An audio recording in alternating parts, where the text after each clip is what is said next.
¿Alguna vez has despertado con el sabor metálico de la sangre en la boca y el rugido del océano como única compañía, sin saber siquiera tu propio nombre?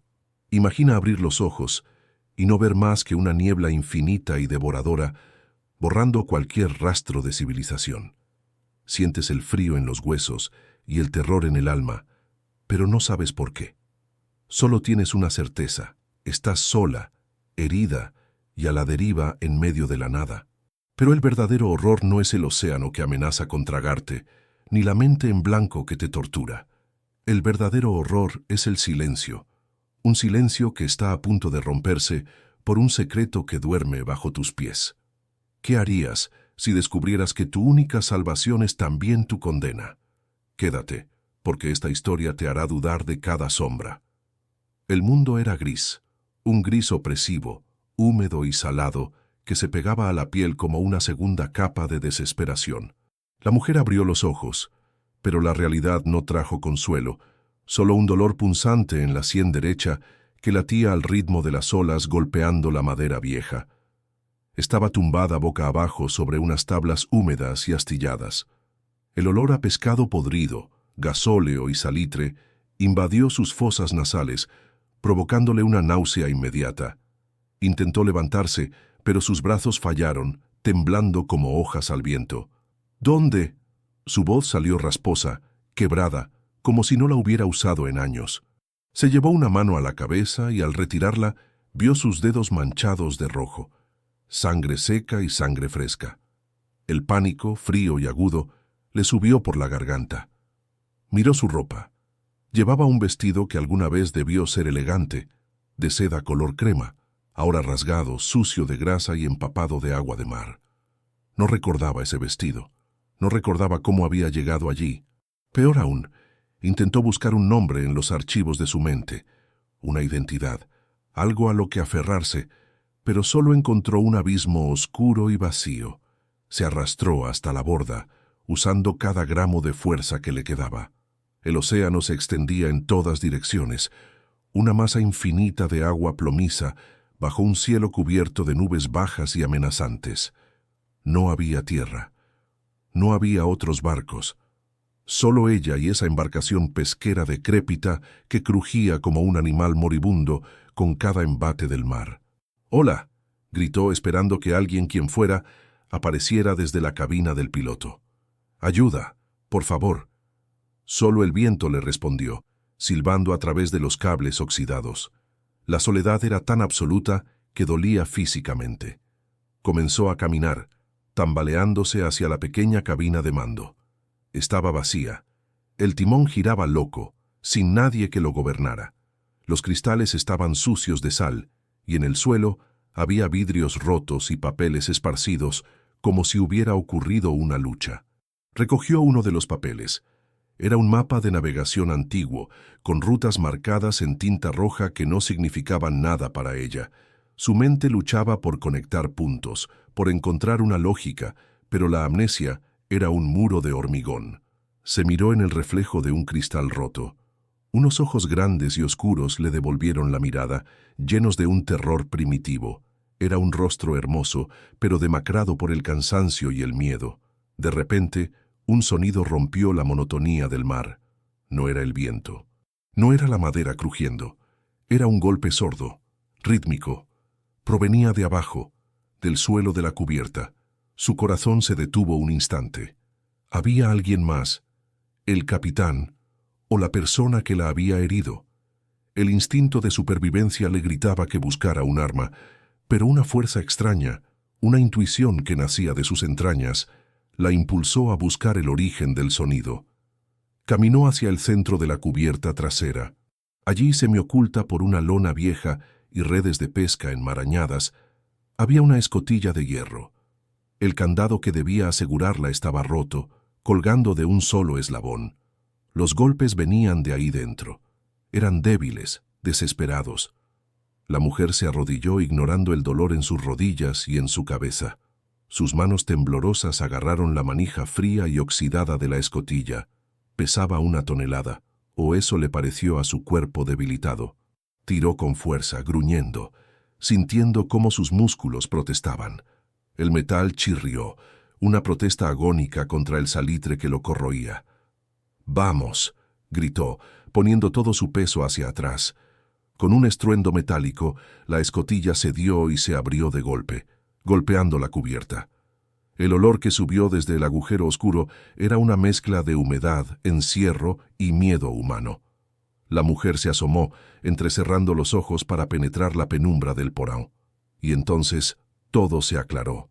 Como si un rayo hubiera partido su cerebro en dos, la niebla de su memoria se disipó con la violencia de una explosión al ver lo que había abajo. No había monstruos, no había tesoros. Había 3 pares de ojos mirándola desde la oscuridad, iluminados apenas por la luz grisácea que entraba ahora por la escotilla abierta. «¡Mamá!», el grito fue unísono, desgarrador. 3 niños. Mateo, de 10 años, con el rostro sucio de hollín y lágrimas, abrazaba protectoramente a Sofía, de 6, que temblaba incontrolablemente. Y en medio de ellos, en una caja de madera improvisada como cuna, el pequeño Lucas, de apenas 1 año, lloraba en silencio, demasiado exhausto para emitir sonido. «¡Mis hijos!».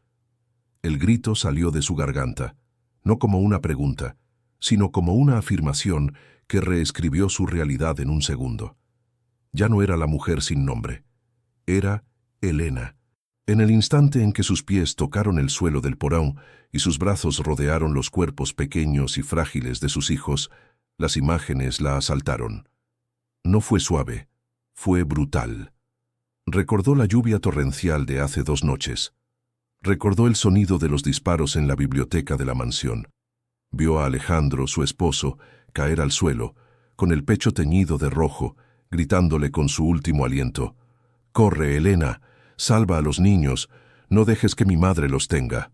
Recordó la huida frenética por el bosque, cargando a Lucas, con Mateo y Sofía corriendo a su lado, tropezando en el barro.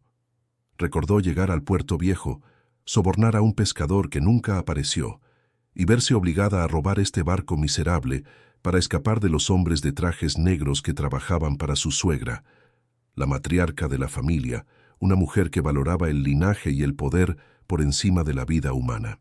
Recordó el golpe en la cabeza cuando el barco chocó contra una ola gigante en plena tormenta, el mundo oscureciéndose mientras ella intentaba proteger la entrada de la escotilla donde había escondido a sus hijos. Era viuda. Estaba siendo perseguida por una de las familias criminales más poderosas del país, y estaba sola en el océano. «Mamá, pensamos que estabas muerta», sollozó Mateo, aferrándose a su cintura con una fuerza que le hizo daño. «Te llamamos, pero no despertabas». Y el barco se movía mucho. Elena besó la cabeza de su hijo, sintiendo las lágrimas calientes mezclarse con la sangre seca de su rostro. «Estoy aquí, mi amor. Estoy aquí. Mamá está aquí y no va a dejar que nada les pase». Levantó a Lucas, que estaba ardiendo en fiebre. Lo acunó contra su pecho, sintiendo su respiración superficial. «Tengo sed, mami», susurró Sofía, con los labios secos y agrietados. La realidad cayó sobre Elena como una losa de cemento. Estaban vivos, sí. Había recordado quién era, sí. Pero estaban atrapados en una cáscara de nuez flotante, sin agua potable a la vista, con un bebé enfermo y sin saber navegar. «Vamos a subir», dijo Elena, tratando de inyectar una firmeza en su voz que no sentía. «Necesitamos aire fresco. Necesitamos ver dónde estamos». Con un esfuerzo titánico, ayudó a los niños a subir a la cubierta. La luz gris del día pareció herirles los ojos después de horas en la oscuridad. Se sentaron agrupados, un pequeño nudo de humanidad temblorosa contra la inmensidad indiferente del Atlántico. Elena miró a sus hijos. Eran todo lo que le quedaba. La vida de lujos, las cenas de gala, la seguridad de su matrimonio. Todo era cenizas. Ahora era una leona herida, y este barco ruinoso era su única guarida. Comenzó a registrar los bolsillos del vestido destrozado. Sus dedos tocaron algo duro. Sacó un relicario de plata. Lo abrió. Dentro había una foto minúscula de Alejandro sonriendo. «Te encontraré en la isla de las sombras», le había dicho él una vez, medio en broma, medio en serio, sobre un refugio que había comprado en secreto. ¿Sería real? ¿Podría llegar allí sin saber navegar? Amigos, la situación de Elena es desesperada. Imaginen por un segundo estar en su lugar, viuda, herida, con 3 hijos hambrientos y un bebé enfermo en medio del océano, perseguida por una mafia familiar. ¿Qué harían ustedes primero? ¿Buscar comida, intentar arreglar el barco o preparar un arma? Quiero leer sus estrategias de supervivencia en los comentarios. No olviden darle me gusta si quieren que Elena sobreviva y suscríbanse para no perderse ningún capítulo de esta dramática historia. Díganme también desde qué ciudad nos están escuchando para enviarles un saludo. Elena se puso de pie, tambaleándose por el mareo. Necesitaba encontrar agua. Debía haber algún tanque de emergencia, alguna botella olvidada por el antiguo dueño. Mateo, cuida a tus hermanos. Voy a buscar en la proa, ordenó. Pero Mateo no la miraba. El niño de 10 años estaba de pie junto a la barandilla, rígido como una estatua, con los ojos fijos en el horizonte brumoso. Su rostro había perdido el color, volviéndose tan blanco como la espuma del mar. «Mamá», susurró el niño, con la voz temblorosa por un terror nuevo. «¿Qué pasa, cariño?» Elena se giró siguiendo la dirección de su dedo. «Dijiste que los habíamos perdido. Dijiste que en la tormenta los habíamos dejado atrás». Elena entrecerró los ojos, forzando la vista a través de la densa niebla. Al principio no vio nada. Luego lo escuchó. Un zumbido grave, constante, como el de un abejorro gigante. Un motor. Potente. Y entonces, las luces aparecieron. 2 focos amarillos, espectrales, cortaron la niebla a unos 500 metros de distancia. No era un barco de rescate. La silueta era afilada, negra, rápida, un yate de persecución. El corazón de Elena se detuvo. Los habían encontrado. La familia de su esposo no había dejado de buscar. El radio de la cabina, que Elena había pensado que estaba muerto. Soltó un chirrido estático repentino, seguido de una voz de mujer, fría y elegante, que heló la sangre de Elena más que el viento del océano. «Elena, querida». La voz de su suegra crepitó en el aire. «No hagas esto más difícil. Devuélveme a mis nietos y el paquete que robaste, y te prometo que tu muerte será rápida e indolora. Tienes 5 minutos».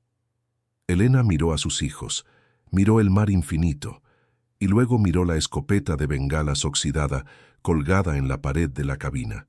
El miedo se transformó en algo más oscuro, más peligroso. «Que vengan», susurró ella, abrazando a sus hijos. Pero la pregunta quedaba en el aire. ¿Qué paquete había robado? Ella solo recordaba a los niños, a menos que hubiera algo más en el barco que ella aún no había descubierto. Algo por lo que valía la pena matar. La niebla, bendita y maldita a la vez, se cerró sobre ellos como un telón de terciopelo grisáceo. Los 2 focos amarillos que perforaban la oscuridad se desvanecieron lentamente, engullidos por la espesura blanca del océano. El rugido del motor enemigo se convirtió en un zumbido distante, y luego en un silencio inquietante, solo roto por el chapoteo del agua contra el casco podrido de su pesquero. Elena no respiró hasta que la luz del yate desapareció por completo. Sus pulmones ardían. Habían ganado tiempo, quizás minutos, quizás una hora. La naturaleza, en su capricho, había decidido ocultarlos, pero sabía que la tecnología de sus perseguidores, radares, sonares, visores térmicos, no tardaría en vencer a los elementos. «¿Se han ido, mamá?», preguntó Sofía con la voz reducida a un hilo de terror. Elena se agachó frente a sus hijos, ocultando el temblor de sus manos tras una máscara de falsa seguridad.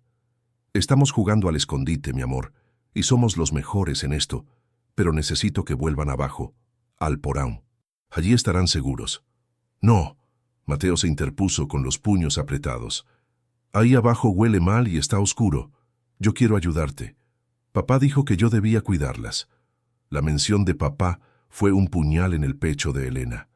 El recuerdo de Alejandro aún era fragmentado, una mezcla de amor y sangre. Pero no tenía tiempo para el duelo. «Mateo, escúchame», le dijo, tomándolo por los hombros y mirándolo a los ojos. «Ayudarme significa mantener a tus hermanos en silencio. Si el bebé llora, ellos nos encontrarán. Eres el capitán ahí abajo». ¿Entendido?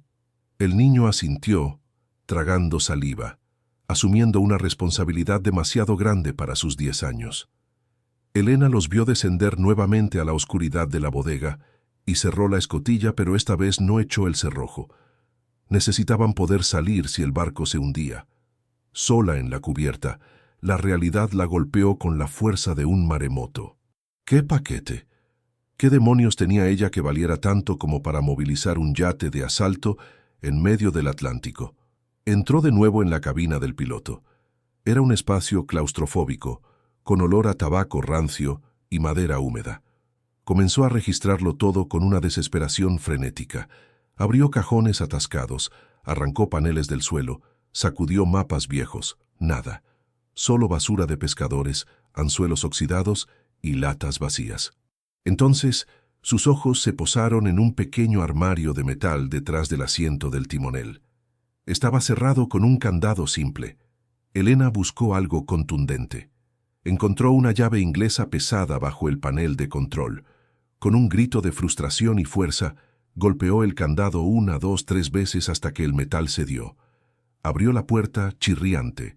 Dentro no había oro ni drogas. Colgaba una chaqueta de cuero marrón, de corte fino, incongruente con la suciedad del barco. Al tacto, la piel era suave, cara, italiana. Elena sintió un escalofrío recorrer su espina dorsal. Esa chaqueta, ella la conocía. El aroma que desprendía, una mezcla de colonia de sándalo y pólvora, le provocó un vértigo súbito. Metió la mano en el bolsillo interior. Sus dedos rozaron un objeto metálico y frío. Lo sacó a la luz mortecina de la cabina. Era un anillo de sello, macizo, de oro viejo. En la superficie plana estaba grabado un escudo, un halcón con una serpiente en el pico, el blasón de los Montenegro, la familia de su esposo. Al apretar el anillo en su puño, el mundo giró y la segunda memoria la asaltó con la violencia de un huracán. Estaba en un salón inmenso, iluminado por arañas de cristal que valían más que la vida de todos los presentes. Era la cena de Navidad, hacía 6 meses. Alejandro estaba de pie frente a la chimenea, con esa misma chaqueta de cuero en el respaldo de una silla. Frente a él, sentada en un sillón de terciopelo rojo que parecía un trono, estaba doña Bernarda, su suegra. Elena recordaba estar en el umbral de la puerta, invisible, escuchando. «¡Es sucio, madre!», gritaba Alejandro, con el rostro desencajado.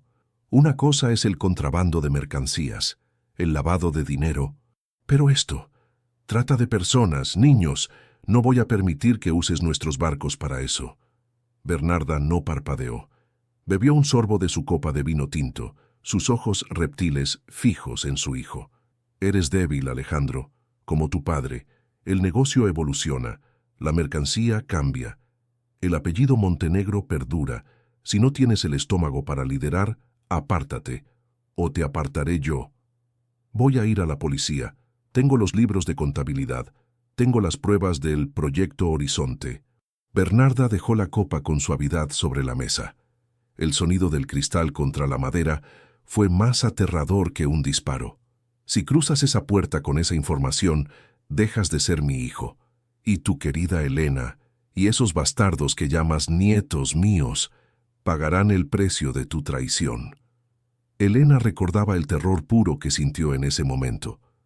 Alejandro salió de la habitación, la tomó del brazo y le susurró: «Prepara las maletas de emergencia. Nos vamos. Tengo el paquete. Es nuestra única salida». Elena soltó el aire que no sabía que estaba conteniendo. Cayó de rodillas en el suelo sucio de la cabina, con el anillo apretado contra su pecho. No era un robo, era justicia. Alejandro había robado las pruebas de los crímenes de su madre para protegerlos, para limpiar su conciencia. El paquete eran esas pruebas. Y ahora, doña Bernarda no solo quería matarla para silenciarla, quería recuperar la evidencia que podía destruir su imperio. «Maldita seas, Bernarda», susurró Elena, y por primera vez no hubo miedo en su voz, sino una ira volcánica. Un llanto agudo rompió su concentración. Venía de abajo. Lucas. El bebé tenía hambre o dolor. La misión de espía tuvo que esperar. La madre tomó el control. Elena bajó corriendo al porão. Lucas estaba rojo, hirviendo en fiebre. Sofía lloraba en silencio, chupándose el dedo. «Tengo sed, mami, me duele la garganta». La sed. El enemigo silencioso. Elena sabía que un humano podía sobrevivir semanas sin comida, pero solo días sin agua. Y los niños, mucho menos. Volvió a subir, buscando desesperadamente. El barco tenía que tener un tanque. Encontró un bidón de plástico azul atado a la popa. Lo agitó. Sonaba líquido dentro. Desenroscó la tapa con manos ansiosas y olió. Agua. Olía a plástico viejo y estaba tibia, pero era agua dulce. Buscó un vaso, una taza, lo que fuera. Encontró una lata de conservas vacía rodando por el suelo. La limpió con el dobladillo de su vestido y sirvió un poco de agua. Bajó de nuevo y con una ternura infinita mojó los labios de sus hijos. «Beban despacio. Es oro líquido», les dijo. Verlos beber, ver cómo la vida volvía a sus pequeños ojos, le dio una fuerza sobrenatural. No iba a morir allí. No iba a dejar que esa vieja bruja ganara. De repente, la radio de la cabina volvió a cobrar vida. Esta vez, el sonido fue más claro, como si el transmisor estuviera más cerca. O quizás la potencia de la señal había aumentado. «Elena, sé que encontraste la chaqueta». La voz de Bernarda era suave, casi cariñosa, lo que la hacía aún más monstruosa. Alejandro siempre fue sentimental. Guardaba ese anillo como si fuera un tesoro, cuando solo era un grillete. ¿Te contó él la verdad sobre tu accidente? Elena se quedó paralizada en la mitad de la escalera. ¿Qué accidente? No perdiste la memoria por un golpe en la tormenta, querida, continuó la voz, destilando veneno a través de la estática. Fuiste drogada. Alejandro no confiaba ni en ti. Te sedó para meterte en ese barco. Quería salvarse él y a los niños. Tú eras equipaje prescindible, una carga, pero él murió antes de poder subir, ¿verdad? Y tú, en tu estupidez, te despertaste y arrancaste el barco sin saber navegar. ¡Mientes!, gritó Elena al micrófono, sin poder contenerse más. Él me amaba. Murió protegiéndonos. Hubo una pausa al otro lado, una risa seca, breve. Ah, ahí estás, la viuda doliente. Escucha bien, niña estúpida. Me importa un bledo lo que creas. Tienes algo que me pertenece. Ese paquete contiene el futuro de esta familia. Si me lo entregas, te dejaré un bote salvavidas para ti y tus hijos. Podrán vivir en la miseria, pero vivirán. Si no, bueno, el mar es muy profundo y nadie buscará un barco que oficialmente no existe. Tienes 10 minutos para salir a cubierta con el maletín en alto, o abriremos fuego. La comunicación se cortó con un chasquido seco. Elena miró el micrófono muerto. Su mente era un torbellino. ¿Era verdad? ¿Alejandro la había drogado? No. Recordaba su mirada de amor, sus últimas palabras. Bernarda estaba intentando quebrarla psicológicamente, sembrar la duda para debilitarla. El maletín. Bernarda había sido específica. No era un sobre, ni una carpeta. Era un maletín. Elena miró a su alrededor. El barco era pequeño. Había revisado la cabina, había revisado la cubierta. Solo quedaba un lugar donde Alejandro podría haber escondido algo tan vital, algo que debía permanecer seco y seguro incluso en el peor de los naufragios. Miró hacia abajo, hacia el suelo de madera del porão donde dormían sus hijos, no sobre las tablas, sino debajo de ellas. Recordó algo más. Cuando era niña, su padre, un pescador pobre pero ingenioso, tenía compartimentos secretos en su barca para esconder el pescado extra de los inspectores. El doble fondo. Corrió hacia donde estaba Mateo, que la miraba con ojos asustados tras escuchar los gritos. «Mateo, levanta a tu hermano. Necesito levantar ese colchón. Ahora». «¿Qué pasa, mamá? Van a disparar». «Nadie va a dispararnos si yo puedo evitarlo. Muévete». Apartaron el colchón viejo y húmedo. Debajo las tablas del suelo parecían normales, clavadas y sucias. Pero Elena pasó sus dedos por las ranuras, buscando una imperfección, un mecanismo, algo. Ahí estaba. Un nudo en la madera que se sentía suelto. Presionó con fuerza. Una sección de las tablas hizo un clic y se levantó unos milímetros. Con las uñas rotas y sangrando, Elena tiró de la madera podrida. El hueco era oscuro y olía a agua estancada, pero allí, envuelto en plástico industrial amarillo y sellado con cinta adhesiva plateada, había un objeto rectangular, pesado. Lo sacó con dificultad. Era un maletín negro, rígido, de estilo militar, impermeable, a prueba de balas. Lo tenía. Tenía el corazón del Imperio Montenegro en sus manos. Pero entonces, el barco se sacudió violentamente. No fue una ola, fue un impacto. Algo había golpeado el casco desde fuera. El sonido de madera quebrándose resonó como un trueno. Sofía gritó. El agua comenzó a filtrarse rápidamente por las grietas del casco en el extremo opuesto del porão. «Nos han embestido», gritó Mateo. No habían esperado los 10 minutos. Bernarda no tenía honor. Había enviado una lancha rápida o quizás un dron submarino para inmovilizarlos. O tal vez solo estaban jugando con ella, como un gato con un ratón herido, golpeando el barco para ver cómo se hundía lentamente. Elena agarró el maletín con una mano y a Lucas con la otra.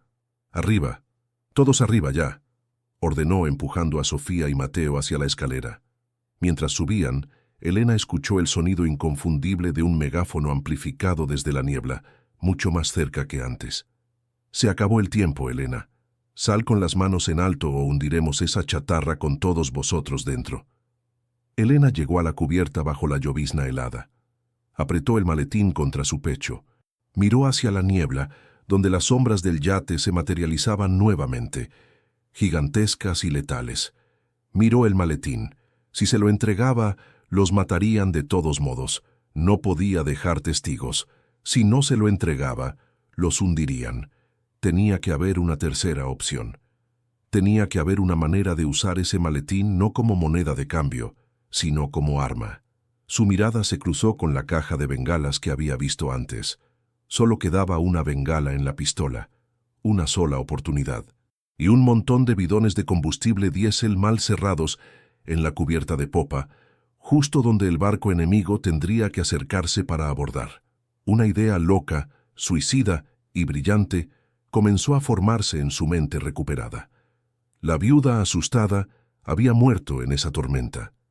La mujer que estaba de pie en la cubierta, con el viento azotando su cabello y la furia en los ojos, era una madre dispuesta a quemar el mundo entero para salvar a sus hijos. El agua helada ya lamía los tobillos de Elena en la cabina del piloto, una advertencia líquida y mortal de que el tiempo se escurría más rápido que la arena entre los dedos. El impacto había abierto una vía de agua en el casco, una herida profunda en el vientre de madera de la embarcación que amenazaba con arrastrarlos al abismo mucho antes de que los hombres de Bernarda pusieran un pie a bordo.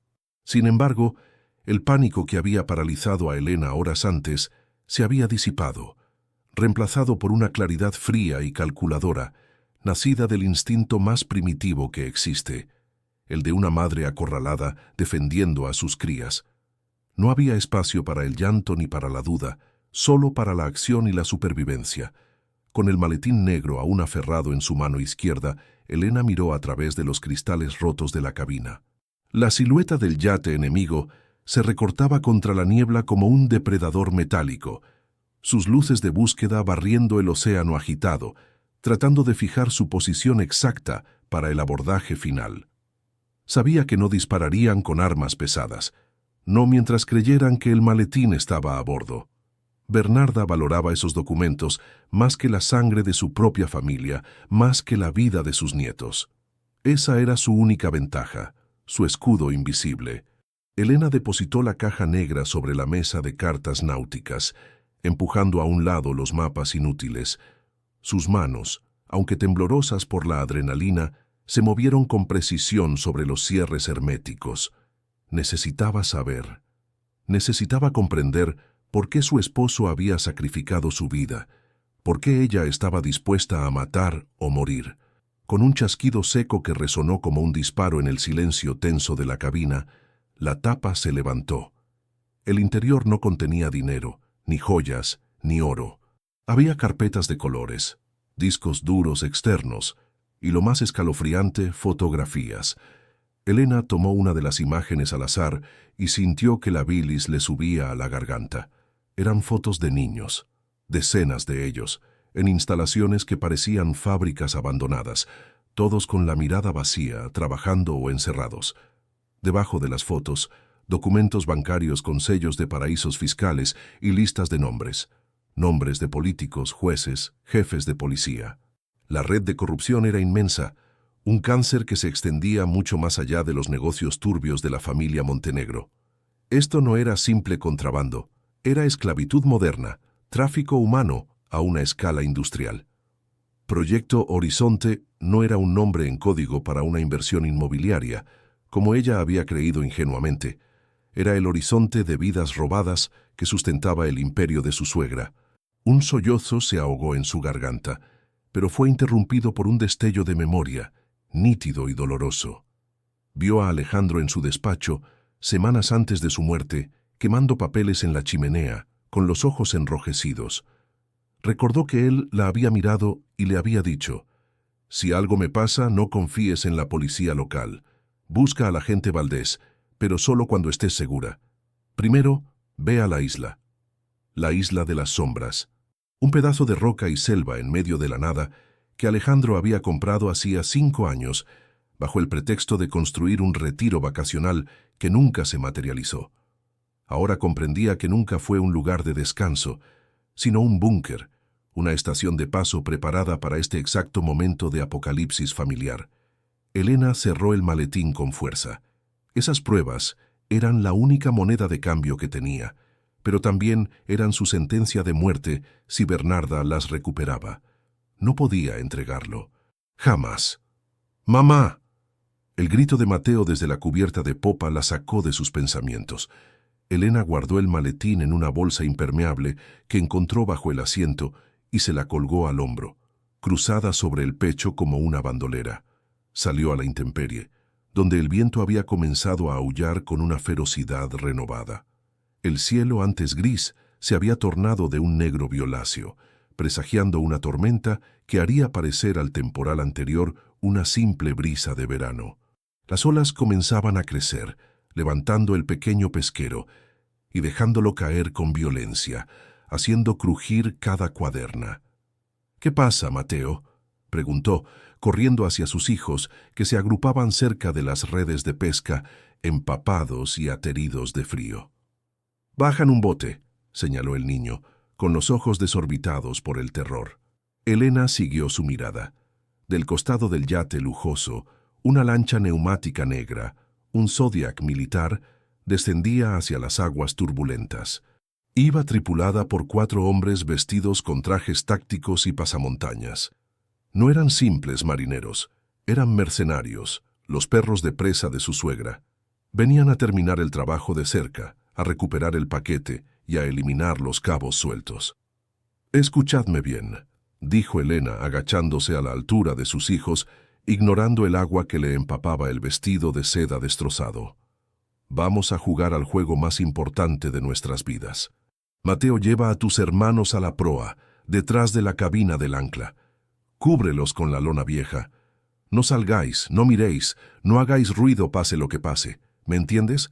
Pero mamá, tú...», empezó a protestar el niño. «Ahora, Mateo». Su voz fue un látigo, autoritaria y final. El niño asintió, tomó a Sofía de la mano y cargó al pequeño Lucas, arrastrándolos hacia el único lugar del barco que ofrecía algo de protección contra las balas. Una vez sola en la cubierta de popa, Elena puso en marcha su plan desesperado. Sabía que no podía enfrentarse a 4 hombres armados en un combate cuerpo a cuerpo. Su única opción era convertir el entorno en su aliado. Corrió hacia los bidones de combustible diésel que había visto antes, esos viejos tambores oxidados que parecían basura. Pesaban, pero la adrenalina le daba la fuerza de 10 mujeres. Tumbó 2 de ellos y desenroscó las tapas. El líquido aceitoso y pestilente comenzó a gorgotear, derramándose sobre la cubierta de madera, mezclándose con el agua de mar que entraba por los imbornales. El olor era nauseabundo, pero para Elena era el perfume de la oportunidad. Esparció el combustible creando un charco resbaladizo y letal justo en la zona donde la borda era más baja, el punto lógico por donde intentarían abordar. Luego, retrocedió hacia la cabina, ocultándose en las sombras del marco de la puerta. Sus manos buscaron la pistola de bengalas. La abrió para comprobar la carga. Solo un cartucho, un cilindro rojo y grueso, una sola oportunidad para encender el infierno o morir en el intento. La lancha Zodiac se acercaba rápidamente, sorteando las olas con destreza. Elena podía ver los rifles de asalto colgados al pecho de los hombres. Podía ver sus ojos fríos a través de las máscaras. El motor de su lancha rugía, compitiendo con el trueno que retumbaba en el cielo. La naturaleza parecía querer unirse a la batalla. La lluvia comenzó a caer, gruesa y pesada, como balas de hielo. Esto complicaba las cosas. La lluvia podría lavar el combustible o dificultar que la bengala prendiera. Elena maldijo en voz baja, rogando a cualquier dios que escuchara que le concediera un minuto de fuego antes del diluvio. «Elena Montenegro», la voz amplificada de uno de los mercenarios sonó metálica y distorsionada. «Sabemos que estás ahí. Entréganos el maletín y nadie saldrá herido. Tenemos órdenes de llevar a los niños con su abuela. No los obligues a ver cómo mueres». La mención de sus hijos encendió una furia fría en su pecho. No iban a tocarlos. Nunca. Elena respiró hondo, controlando el temblor de sus manos.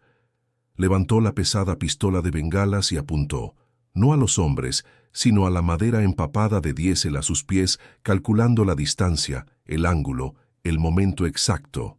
El Zodiac golpeó el costado del pesquero con un golpe sordo. Los garfios de abordaje volaron por el aire, aferrándose a la barandilla oxidada. «¡Subid!», ordenó el líder de los mercenarios. El primero de los hombres saltó ágilmente, sus botas militares aterrizando con un chapoteo en la mezcla de agua y combustible. Resbaló ligeramente, pero recuperó el equilibrio. El segundo hombre lo siguió. Elena esperó. Necesitaba que estuvieran más cerca, más comprometidos en la trampa. Su corazón latía tan fuerte que sentía que le iba a romper las costillas. «¡Despejad la cubierta!», gritó el primero, levantando su arma y apuntando hacia la cabina. Fue entonces cuando Elena salió de las sombras. Su figura, empapada y salvaje, con el vestido hecho jirones y la mirada de una valquiria, debió sorprenderlos por un segundo crucial. «¡Fuera de mi barco!», gritó con una voz que desgarró la tormenta. Antes de que pudieran reaccionar, apretó el gatillo. El retroceso del arma le golpeó la muñeca, y un proyectil incandescente, una estrella roja y furiosa, salió disparado hacia el suelo. El impacto contra la madera impregnada de diésel no fue inmediato debido a la humedad. Hubo un segundo de duda aterradora donde la bengala chisporroteó, amenazando con apagarse. Pero entonces, los vapores del combustible alcanzaron la temperatura crítica. Con un rugido sordo, una lengua de fuego se levantó, voraz y anaranjada, separando a Elena de los invasores. El fuego no era un muro perfecto. La lluvia y el viento lo combatían, creando un caos de vapor, humo negro y llamas danzantes. Los mercenarios retrocedieron, cubriéndose los rostros ante el calor repentino. «¡Está loca!», gritó uno de ellos. «Va a volar el barco. ¡Es atrás, atrás!», ordenó otro. Pero Elena no se detuvo ahí. Sabía que el fuego era una barrera temporal. Aprovechando la confusión y el humo que cegaba a sus enemigos, corrió hacia el lado opuesto de la cabina, hacia donde estaba el timón. El motor del pesquero estaba muerto, pero el timón aún funcionaba mecánicamente. Giró la rueda con todas sus fuerzas hacia estribor, exponiendo el costado del barco a una ola gigante que se aproximaba. La ola golpeó el pesquero con la fuerza de un tren de carga. El barco se inclinó peligrosamente, casi 45 grados. Los bidones de combustible sueltos rodaron por la cubierta, convertidos en proyectiles incendiarios, y los mercenarios, que intentaban mantener el equilibrio en la superficie resbaladiza, perdieron pie. 2 de ellos cayeron al agua oscura y agitada, gritando mientras eran tragados por la espuma. Los otros 2 se aferraron desesperadamente a la barandilla, con sus armas colgando inútilmente. Elena cayó al suelo de la cabina, golpeándose el hombro, pero se aferró a la base del asiento del piloto. El barco gemía. La madera crujía bajo la tortura del mar y el fuego. El agua entraba a raudales por la vía de agua, ahora sumergida más profundamente por la inclinación. Se estaban hundiendo, más rápido de lo que había calculado. Miró hacia la proa. Los niños estaban allí, aferrados a la lona, aterrorizados pero a salvo del fuego por el momento. Tenía que llegar a ellos. Tenía que sacarlos de esta trampa mortal que ella misma había encendido. Sin embargo, el destino tenía una última carta cruel que jugar en esa mano. A través del humo y la lluvia, vio que uno de los mercenarios que había quedado a bordo, un gigante con una cicatriz en la cara, se levantaba. No le importaba el fuego, no le importaba el barco hundiéndose. Sus ojos estaban fijos en ella, y en su mano ya no tenía un rifle, sino un cuchillo de combate. El yate principal comenzó a hacer sonar su sirena, un aullido lúgubre que atravesaba la tormenta. Estaban demasiado cerca. Si el pesquero explotaba, dañaría el yate. Elena se puso de pie, buscando algo, cualquier cosa para defenderse. Su mano se cerró en torno a un arpón de pesca oxidado que colgaba de la pared de la cabina. No tenía punta explosiva, era solo una barra de metal afilada, pesada y antigua. El mercenario avanzó, cruzando las llamas que comenzaban a extinguirse por la lluvia torrencial, sonriendo con una mueca macabra. «Se acabó el juego, princesa», gruñó él preparándose para atacar. El barco se inclinó una vez más, violentamente, y el agua del mar comenzó a inundar la cubierta principal, apagando el fuego con un silbido de vapor hirviente, dejando a Elena y a su asesino frente a frente en la penumbra, mientras el océano reclamaba lentamente su presa. El sonido del agua subiendo era ensordecedor, una cuenta atrás líquida hacia el final. Elena apretó el arpón, sus nudillos blancos. No iba a morir hoy. No mientras sus hijos respiraran. El arpón pesaba en sus manos como una cruz de hierro, frío y áspero contra su piel empapada. Elena no era una guerrera. Sus manos conocían la suavidad de la seda y el calor de una taza de té, no la brutalidad del acero oxidado. Sin embargo, al mirar a los ojos del mercenario que avanzaba hacia ella, vio algo más aterrador que la muerte misma. Vio la certeza de que, si ella caía, sus hijos serían los siguientes. Esa visión encendió una chispa en su alma, transformando el miedo en una energía pura y letal. El barco se estremeció bajo sus pies, un lamento de madera y clavos cediendo ante la presión inmensa del océano, y el agua helada ya le cubría los tobillos, negra y voraz. El hombre de la cicatriz se lanzó hacia adelante con un gruñido, el cuchillo trazando un arco mortal en el aire. Elena, impulsada por un reflejo que no sabía que poseía, se dejó caer hacia atrás, resbalando sobre la cubierta aceitosa. La hoja pasó zumbando a centímetros de su rostro, cortando solo el aire húmedo. Aprovechando el impulso fallido de su atacante, Elena giró sobre su espalda y pateó con ambas piernas la rodilla del hombre. Se oyó un crujido seco, enfermizo, seguido de un alarido de dolor que compitió con el trueno. El mercenario cayó sobre una rodilla, perdiendo el equilibrio en el suelo inestable. Sin pensarlo, sin darle tiempo a su conciencia para objetar, Elena se incorporó y blandió el arpón como un garrote, golpeando con todas sus fuerzas el costado de la cabeza del hombre. El impacto fue brutal. El mercenario se desplomó como un saco de piedras, inconsciente, y rodó por la cubierta inclinada, hasta desaparecer en las aguas oscuras que ya inundaban la popa. Elena se quedó jadeando, con el corazón martilleando contra sus costillas como un pájaro enjaulado. Lo había hecho. Había neutralizado la amenaza inmediata. Pero la victoria era amarga y efímera. El pesquero estaba condenado. La popa estaba completamente sumergida, y la proa se levantaba hacia el cielo gris en un ángulo grotesco. El agua subía rápido, engullendo la cubierta metro a metro. ¡Mamá! El grito de Mateo era ahora de puro pánico. Elena soltó el arpón y corrió, trepando por la cubierta inclinada hacia donde estaban sus hijos. Cada paso era una lucha contra la gravedad y la superficie resbaladiza. Llegó hasta ellos, justo cuando el agua comenzaba a lamer la lona que los protegía. «¡Tenemos que saltar!», gritó Elena por encima del rugido de la tormenta. «¡El barco se hunde!». «No sé nadar bien», lloró Sofía, aferrándose a la pierna de su madre. Elena miró a su alrededor desesperada. No había botes salvavidas. El único que tenía el pesquero estaba podrido e inservible, pero vio algo más. Atado a la cabina del ancla, había una balsa improvisada, hecha de bidones vacíos y redes, probablemente usada por los pescadores anteriores para transportar carga ligera. Era precaria, fea y pequeña, pero flotaba. Con dedos entumecidos por el frío, Elena sacó una navaja de bolsillo que había encontrado en la chaqueta de cuero de Alejandro y cortó las cuerdas que sujetaban la balsa.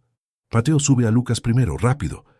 El niño obedeció colocando al bebé que lloraba desconsoladamente en el centro de la red de la balsa.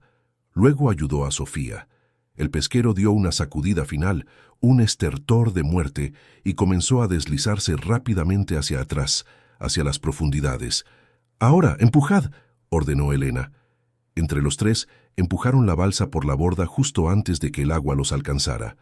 La balsa cayó al mar con un chapoteo, seguida inmediatamente por Elena y Mateo. El choque térmico fue brutal. El agua estaba helada, robándole el aliento a Elena en un instante, como si 1000 agujas se clavaran en su piel. Emergió tosiendo agua salada, buscando frenéticamente a sus hijos. «¡Aquí! ¡Estamos aquí!», gritó Mateo, que se aferraba a un lado de la balsa. Sofía y Lucas estaban encima, empapados y aterrorizados, pero a salvo sobre los bidones flotantes.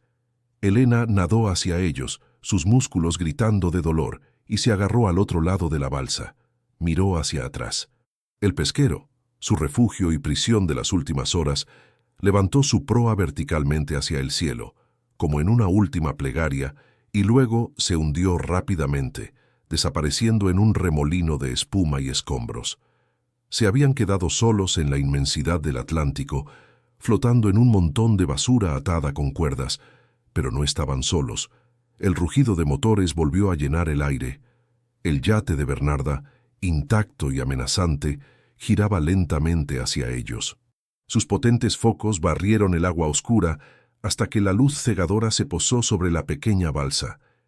Estaban expuestos, vulnerables, como insectos bajo una lupa.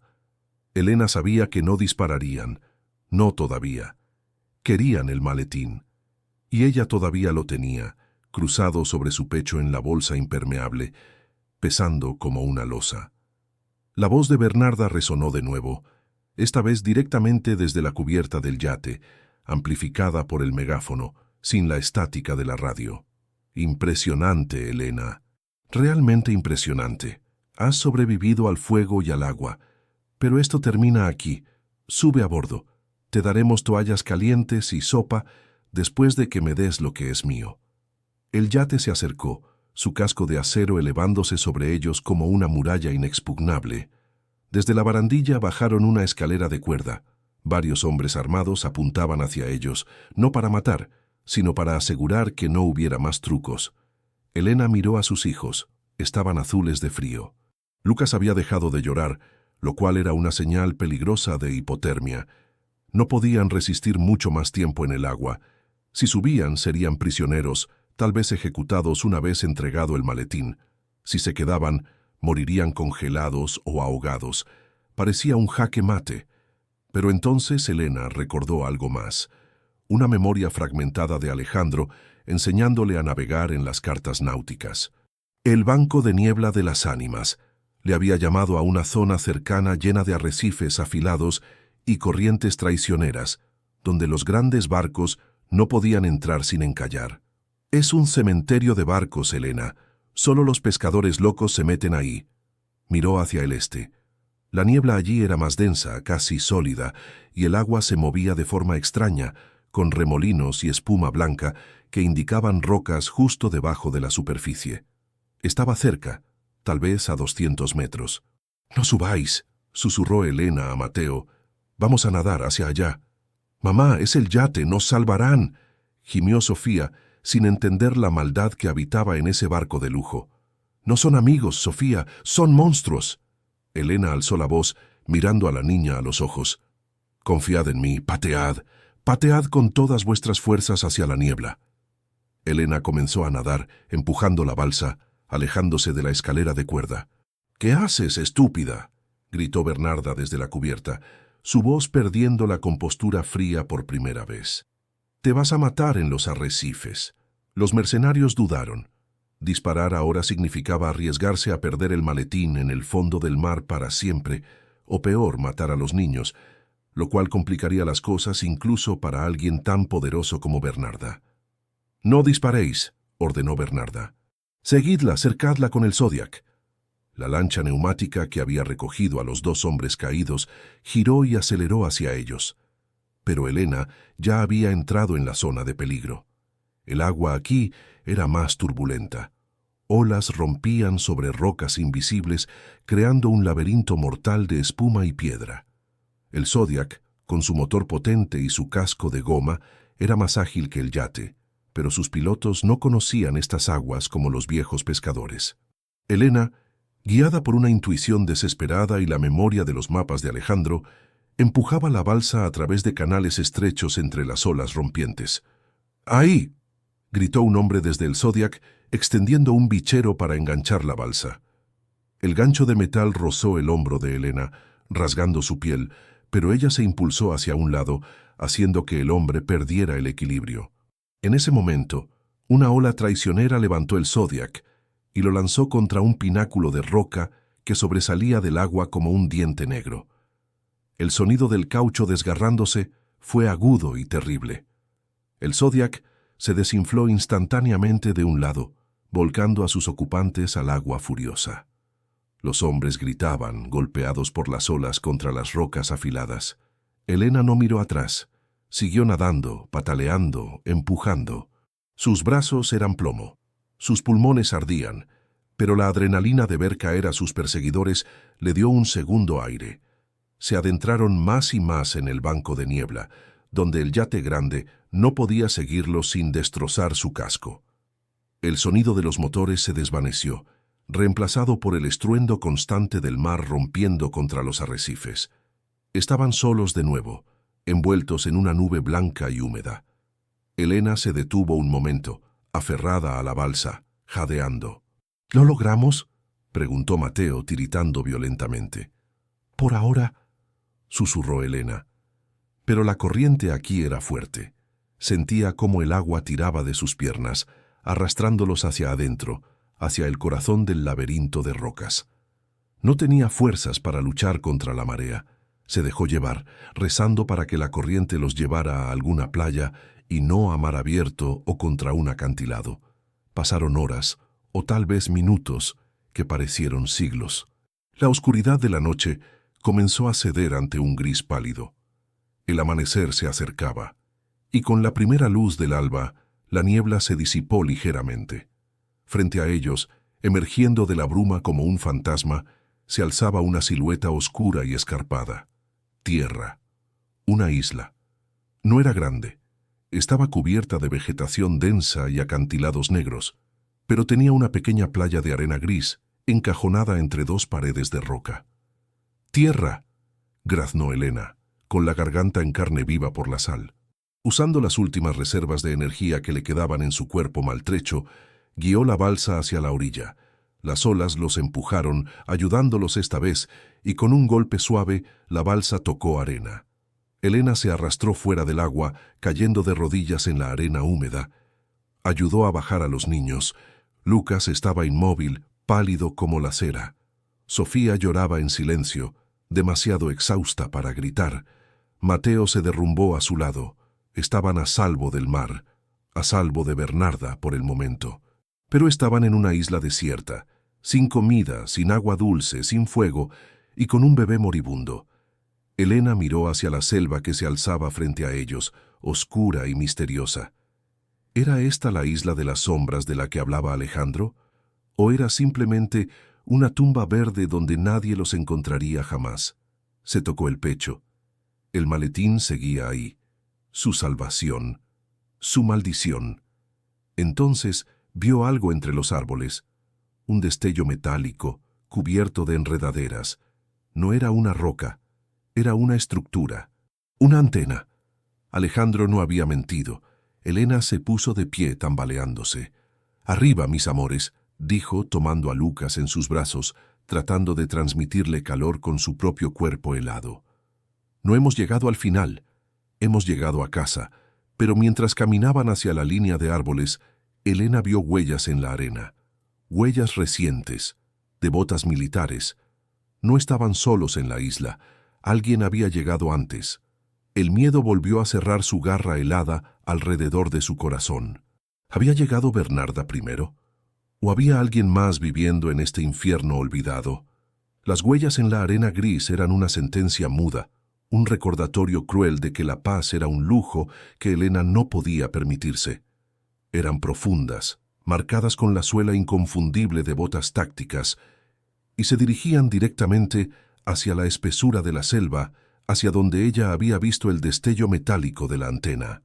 Su corazón, que apenas había comenzado a recuperar un ritmo normal tras la odisea en el mar, volvió a desbocarse. Si los hombres de Bernarda habían llegado antes, todo estaba perdido. La trampa del arrecife, el incendio, la huida desesperada, todo habría sido en vano.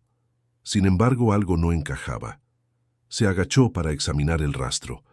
Las huellas no venían del mar, no había marcas de una lancha arrastrada en la orilla, ni pisadas que salieran del agua.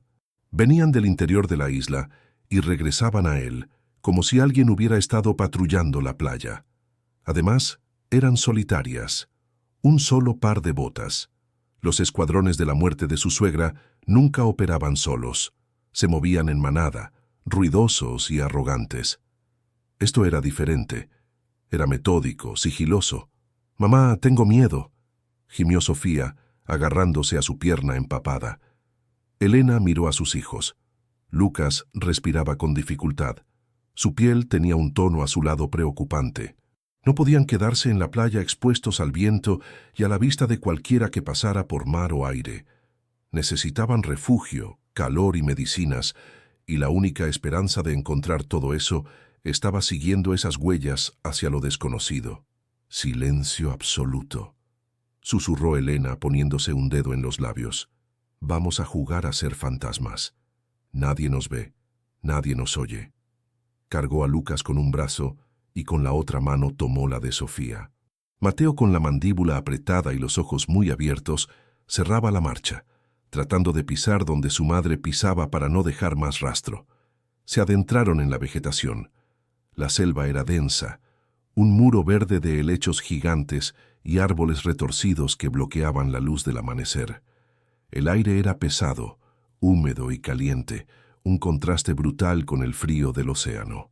Insectos zumbaban a su alrededor y pájaros invisibles lanzaban gritos estridentes que hacían saltar a los niños. Elena avanzaba con cautela, siguiendo las marcas de botas que a veces desaparecían bajo el musgo o la hojarasca podrida.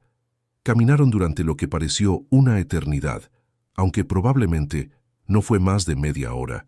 El terreno comenzó a elevarse. Subieron una pendiente rocosa y de repente la selva se abrió. Frente a ellos, camuflada entre la vegetación y la roca viva de un acantilado, había una construcción. No era una cabaña rústica, sino un búnker moderno de hormigón y acero, devorado parcialmente por la naturaleza, pero claramente funcional. La antena que Elena había visto desde la playa se alzaba en el techo, un dedo metálico apuntando al cielo, rodeado de paneles solares sucios pero intactos.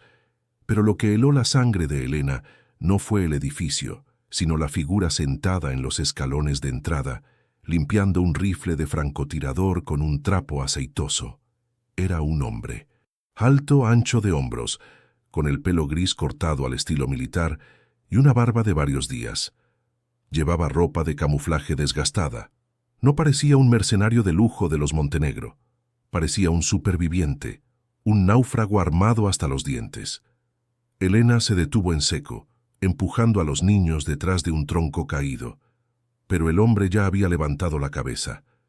No hizo ningún movimiento brusco. No apuntó el arma. Simplemente los miró con unos ojos claros y penetrantes que parecían haber visto demasiados horrores. «Tardaste mucho, Elena», dijo el hombre. Su voz era grave, ronca, como piedras frotándose entre sí. Elena parpadeó, confundida. La conocía.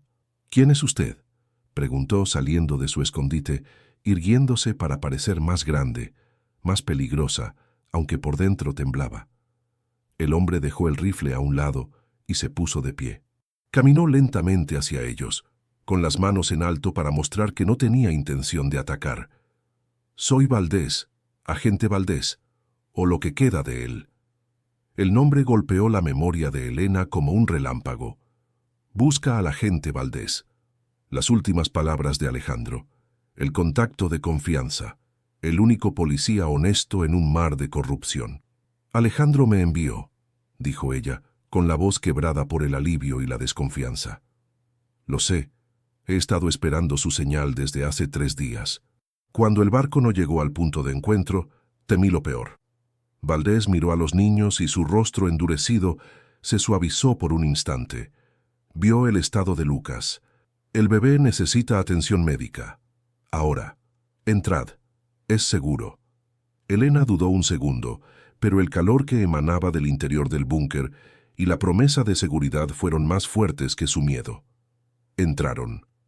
El interior era austero pero funcional. Había catres militares, una pequeña cocina con estufa de gas y una pared entera llena de monitores y equipos de comunicación satelital. Valdés se movió rápido, tomó a Lucas de los brazos de Elena y lo colocó sobre una mesa, envolviéndolo en mantas térmicas y comenzando a examinarlo con la destreza de un paramédico de combate. «Hipotermia leve y deshidratación», diagnosticó. «Sobrevivirá. Es un luchador como su madre». Mientras Valdés atendía a los niños, dándoles sopa caliente y agua, Elena se dejó caer en una silla, sintiendo cómo la adrenalina abandonaba su cuerpo, dejándola vacía y dolorida. Puso el maletín sobre la mesa metálica. «Aquí está», dijo. «El paquete». Valdés miró el maletín negro como si contuviera una bomba nuclear. «¿Sabes lo que hay ahí dentro, Elena? Sé lo suficiente. Sé que por esto mataron a mi marido. Sé que por esto casi matan a mis hijos. Ese maletín no solo tiene pruebas de los crímenes de los Montenegro», explicó Valdés abriendo una lata de comida para ella. «Tiene los códigos de acceso a las cuentas en las Islas Caimán donde guardan todo su capital líquido.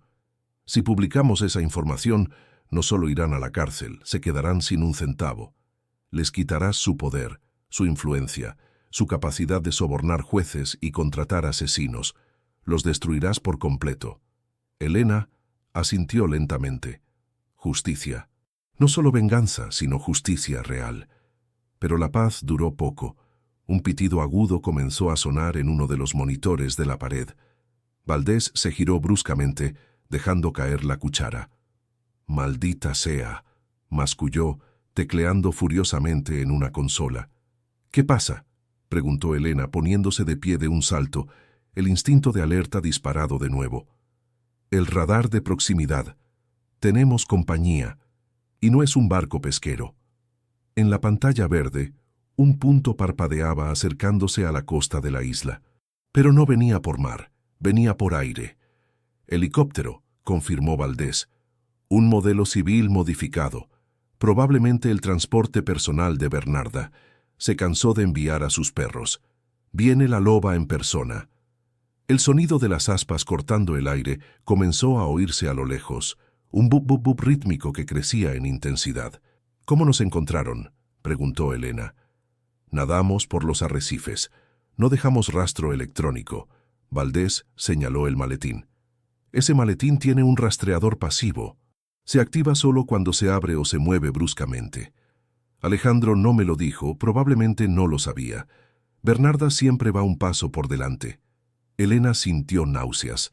Había traído al enemigo a su puerta. Había puesto en peligro su único refugio.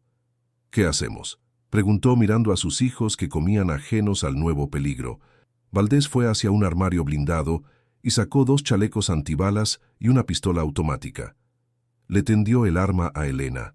«¿Sabes usar esto?». «Aprendí rápido anoche», respondió ella tomando el arma fría y pesada. Ya no le temblaba la mano. «Bien, porque esto va a ser un asedio. No podemos dejar que aterricen.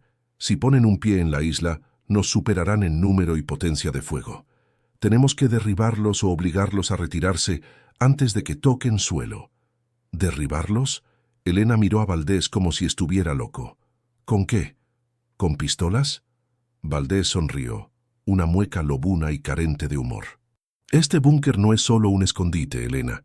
Es una estación de defensa costera abandonada de la Guerra Fría que Alejandro restauró. Tenemos una sorpresa en el techo, pero necesito que alguien la opere manualmente desde fuera mientras yo coordino el radar desde aquí. Elena entendió inmediatamente. Tenía que salir. Tenía que exponerse al fuego del helicóptero para activar el arma. Yo iré, dijo sin dudar. Es peligroso. Si te ven, son mis hijos, Valdés. Y es mi marido al que mataron. Yo iré. Dime qué tengo que hacer. Valdés le explicó rápidamente el funcionamiento del viejo cañón antiaéreo camuflado bajo la falsa antena. Era tecnología obsoleta, manual, pero letal si se apuntaba bien. Elena besó a sus hijos rápidamente. Quedaos aquí.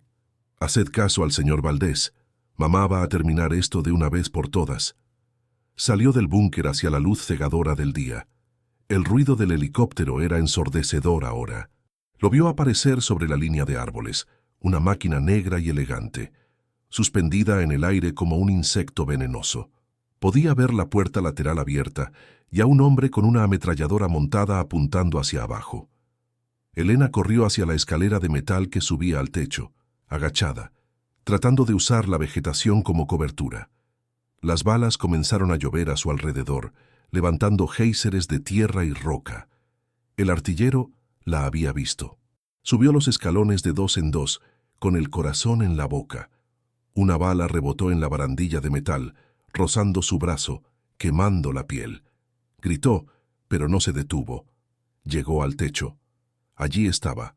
La antena era en realidad una carcasa que ocultaba un cañón doble de 20 milímetros. Elena arrancó la lona de camuflaje y se sentó en el asiento de hierro oxidado. Giró las manivelas. La maquinaria gimió, protestando por años de inactividad, pero se movió. El helicóptero estaba casi encima de ella, descendiendo para dejar tropas en tierra. Elena podía ver el rostro de Bernarda en la ventanilla del copiloto, mirándola con una mezcla de sorpresa y odio. La matriarca no esperaba resistencia. No esperaba que su nuera, la viuda mansa, se convirtiera en artillera. Elena alineó la mira de hierro con el rotor principal del helicóptero. Sus manos sudaban. El artillero le disparaba directamente ahora. Las balas repicaban contra el escudo de acero del cañón. ¡Por Alejandro!, gritó Elena y apretó los pedales de disparo. El cañón rugió. El retroceso sacudió todo su cuerpo, haciéndole castañetear los dientes. Trazadoras de fuego salieron disparadas hacia el cielo, rasgando el aire. El primer ráfaga falló, pasando por encima del helicóptero. El piloto enemigo reaccionó, inclinando la nave para evadir y para darle mejor ángulo a su artillero. Elena corrigió el tiro, siguiendo el movimiento con desesperación. Las balas del artillero impactaron en el hombro de Elena. El chaleco de Valdés la salvó, pero el impacto la dejó sin aire, con un dolor agudo que le nubló la vista. «No te desmayes, no ahora», se ordenó a sí misma. Respiró hondo, ignorando el dolor, y volvió a apretar el gatillo. Esta vez, la línea de trazadoras encontró su objetivo. Vio cómo el metal del fuselaje se desgarraba. Vio humo negro salir del motor. Y luego vio cómo el rotor de cola se desintegraba en una nube de chispas. El helicóptero comenzó a girar violentamente, fuera de control. El sonido del motor se convirtió en un aullido agónico. La nave cayó, no sobre el búnker, sino hacia la selva, unos cientos de metros más allá, estrellándose con una explosión sorda que sacudió el suelo bajo sus pies.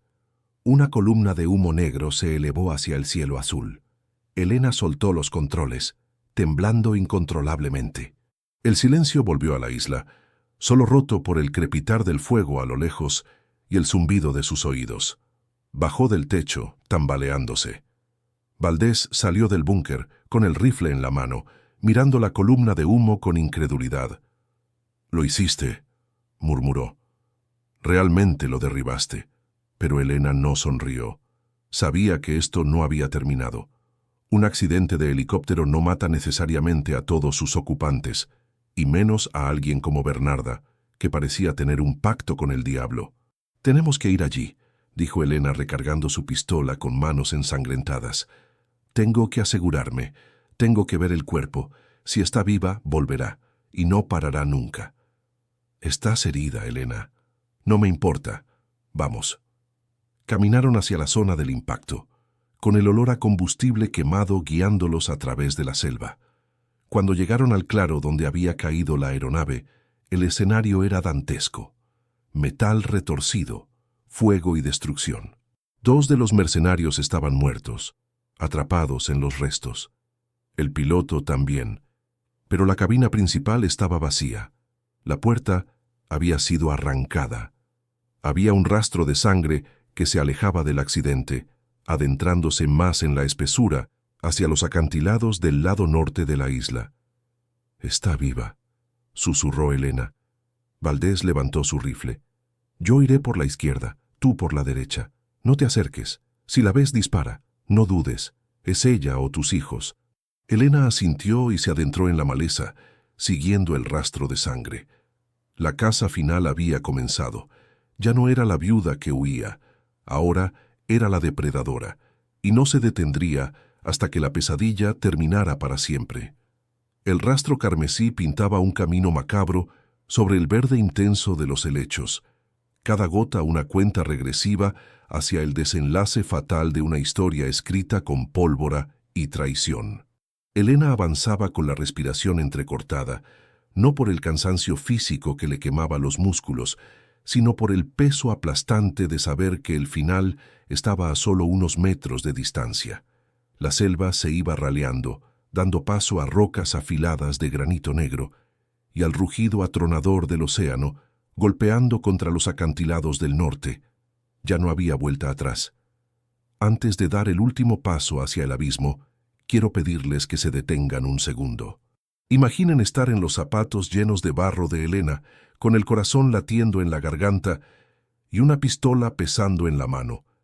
¿Qué harían ustedes al tener frente a frente al monstruo que destruyó su vida? ¿Apretarían el gatillo buscando venganza o dejarían que la justicia divina se encargara? Escriban sus teorías finales en los comentarios ahora mismo, porque lo que está a punto de suceder cambiará todo para siempre. Elena apartó una última rama espinosa y salió al claro. El viento aquí arriba era feroz, azotando su cabello y secando el sudor frío de su frente. Frente a ella, a escasos 2 metros del borde del precipicio donde la isla terminaba abruptamente en una caída vertical de 100 metros hacia el mar espumoso, estaba Bernarda. La matriarca de los Montenegro no parecía derrotada, a pesar de la sangre que manaba profusamente de una herida en su pierna y del brazo que colgaba inerte a su costado. Estaba apoyada contra una roca, respirando con dificultad, pero sus ojos mantenían ese brillo gélido y calculador, esa arrogancia aristocrática que ni siquiera la muerte inminente podía borrar. «Sabía que vendrías tú», dijo Bernarda escupiendo sangre al suelo. «Valdés es un perro fiel, pero tú tienes la rabia de una madre. Siempre subestimé eso». Elena levantó el arma con ambas manos, apuntando al pecho de la mujer que había ordenado la muerte de su propio hijo. «Se acabó, Bernarda. El helicóptero es chatarra. Tus hombres están muertos o huyendo, y el maletín está seguro». La anciana soltó una risa seca que terminó en un ataque de tos. «¿Crees que ganar es sobrevivir, niña estúpida? Mi imperio es una hidra. Cortas una cabeza y salen 3 más. Si me matas, mis socios vendrán por ti. No tendrás paz. Nunca. Entrégame los códigos, ayúdame a bajar de aquí y te daré una identidad nueva». «Lejos». «Ya tengo una identidad», respondió Elena, dando un paso adelante, firme, inamovible. «Soy la mujer que va a enterrar tu legado».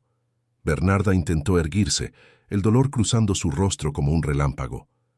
«Yo construí esta familia desde la nada», gritó, su voz compitiendo con el viento. «Hice lo necesario. Alejandro era débil, igual que tú. Iba a arruinarlo todo por su estúpida moralidad. Lo hice por el apellido. Lo hiciste por codicia, la interrumpió Elena con una calma letal, y por esa codicia mataste a lo único verdadero que tenías, a tu hijo. Y ahora vas a morir sola, en una roca olvidada sin nadie que llore por ti. La verdad de esas palabras pareció golpear a Bernarda más fuerte que cualquier bala. Su máscara de control se agrietó. Por un segundo, Elena vio el miedo puro en los ojos de la anciana. Pero fue solo un instante. La víbora acorralada decidió lanzar su última mordida. Con una velocidad sorprendente para alguien herido, Bernarda sacó una pequeña pistola Derringer plateada que tenía oculta en la manga de su chaqueta destrozada. «Si yo caigo, tú vienes conmigo», aulló. El disparo sonó, seco y pequeño. Elena sintió el zumbido de la bala rozando su mejilla, cortando un mechón de pelo. No retrocedió, no vaciló. Disparó su propia arma, no al pecho, sino al hombro sano de Bernarda, el que sostenía la pistola. El impacto hizo girar a la anciana. Bernarda gritó soltando el arma y tropezó hacia atrás. Sus botas resbalaron en la grava suelta del borde del acantilado. Sus brazos se agitaron en el aire, buscando un asidero que no existía. «¡Elena!», gritó, extendiendo su mano buena, los ojos desorbitados por el terror absoluto al vacío. Por un microsegundo, el instinto humano de Elena, esa bondad innata que la definía, la impulsó a avanzar, a tenderle la mano.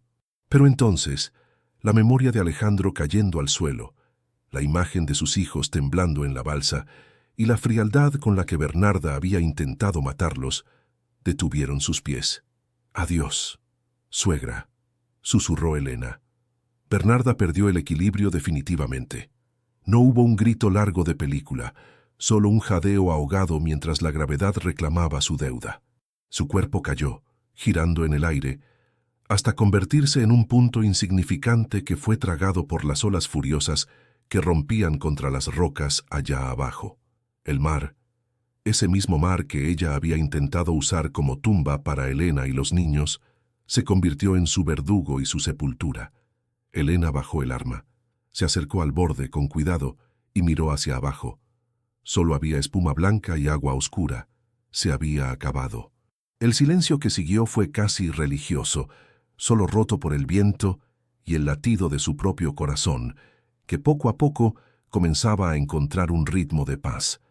Valdés apareció entre los árboles minutos después, cojeando ligeramente. Vio a Elena sola frente al abismo y entendió.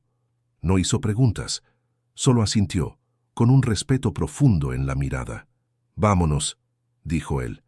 «Tenemos un correo electrónico que enviar». El regreso al búnker fue una marcha triunfal silenciosa. Cuando entraron, los niños corrieron hacia Elena. Ella soltó el arma y cayó de rodillas para abrazarlos, llorando por primera vez desde que despertó en el barco. Pero no eran lágrimas de miedo, eran lágrimas de liberación. Valdés se sentó frente a la consola de comunicaciones.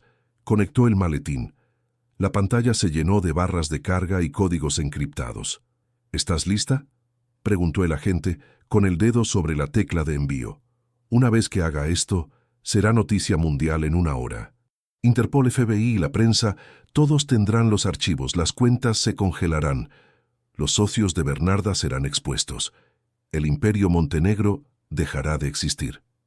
Elena miró a Mateo, a Sofía y al pequeño Lucas, que dormía tranquilo ahora que la fiebre había bajado. Miró el futuro en sus ojos. «Hazlo», ordenó ella. Valdés presionó la tecla. «Envío completado». 2 palabras simples que pesaban toneladas de justicia. Epílogo. 6 meses después, el sol brillaba con una intensidad dorada sobre la terraza de la pequeña Villa Blanca, encaramada en una colina con vistas al Mediterráneo. Lejos, muy lejos de la niebla gris y el frío del Atlántico. El aire olía a limones y a sal, pero era un aroma amable, cálido.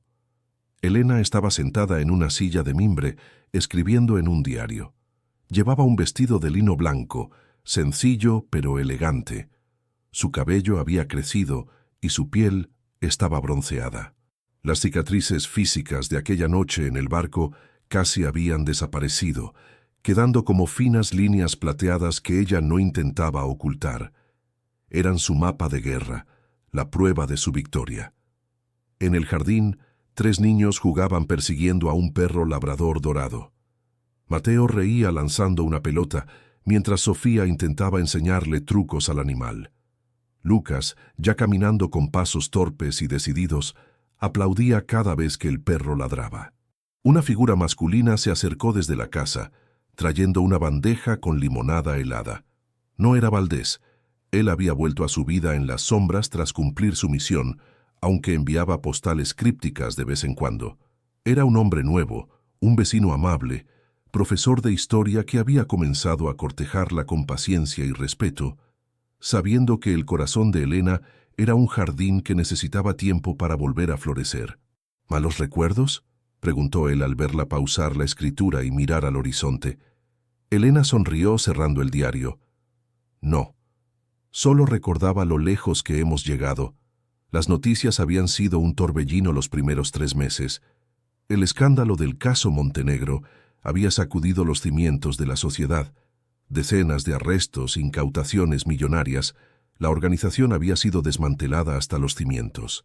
El dinero sucio había sido confiscado, pero Valdés, en una última maniobra brillante antes de desaparecer, había asegurado una recompensa legal masiva para el informante anónimo que entregó las pruebas. Elena y sus hijos no solo estaban seguros, eran libres, económicamente independientes con identidades protegidas y un futuro que podían escribir a su antojo. «Mamá, mira», gritó Sofía, señalando una mariposa gigante que se posó en su mano. Elena se levantó y caminó hacia sus hijos. El miedo, ese compañero constante que había tenido durante años viviendo bajo la sombra de su suegra, se había ido. En su lugar había una fuerza tranquila, una certeza absoluta de que podía enfrentar cualquier tormenta. Había despertado en un barco a la deriva sin memoria, es cierto, pero al abrir aquella escotilla no solo había encontrado a sus hijos, se había encontrado a sí misma. La viuda asustada había muerto en aquel mar. La mujer que vivía ahora era una guerrera, una madre, una superviviente, y por primera vez en mucho tiempo, cuando miraba al mar, no veía una amenaza, sino un camino abierto hacia un horizonte infinito y brillante.